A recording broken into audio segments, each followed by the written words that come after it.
CNG plus গ্যাসের lorry accident. আমরা ওখানে যে দেখি 3টা স্পট ডেড আছে আর 2জনকে হসপিটাল নিয়ে আসে। তো ওটা আমরা তাৎক্ষণিক উদ্ধার করে এখন হসপিটালে আনছি। এর ভেতরে 2জন মহিলা 1জন পুরুষ, মোট টোটাল মারা গেছে 5জন। হচ্ছে বাঘা গেছিল বেড়াইতে, ঢাকায় থেকে আইসে বোনের বাসায় গেছে।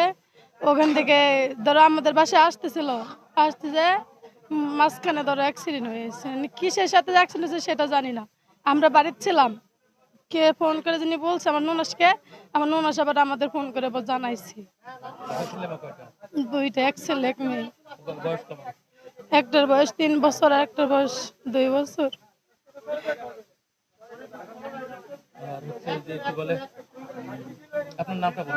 নিশিতা খাতুন। আপনি জানেন যে আসলে এটা তো মানুষের মৃত্যুর পরে এটা তো একটা সেন্সিটিভ ইস্যু, সেন্টিমেন্টের একটা বিষয় থাকে। তো সেই দিকে খেয়াল রেখে আমি ইতিমধ্যে বলে দিয়েছি যে এটা পরিবার যেভাবে চাচ্ছে তাদের চাওয়াটার প্রতি আমাদের শ্রদ্ধা বা সম্মান আছে এবং সেই সম্মানটুকু আমরা দিতে চাই। তারা যেভাবে চান সেভাবে আমরা সেই কাজটা করতে ইতিমধ্যে বলে দিয়েছি। এটা হলো আমার পক্ষ থেকে একটা বিষয়।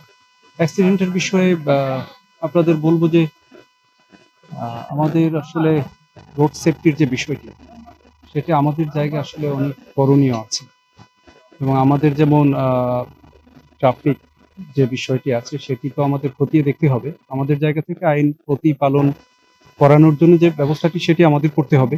এটা হলো আমাদের দায়। আর দায় দায়িত্ব আর দরদের জায়গা যেমন আমাদের থাকবে, পাশাপাশি যারা গাড়ি চালাবেন তাদেরও আমি একটু অনুরোধ করব যে তারাও যেন একটু ধৈর্য সহকারে চালায়, ওভারটেকিং বা এই জাতীয় জিনিসগুলোর ক্ষেত্রে একটু সাবধান থাকা উচিত। তো আসলে উভয় পক্ষকে এগিয়ে আসতে হবে বলে আমি মনে করছি। এরকমই আমার অবস্থান চিন্তা করছি।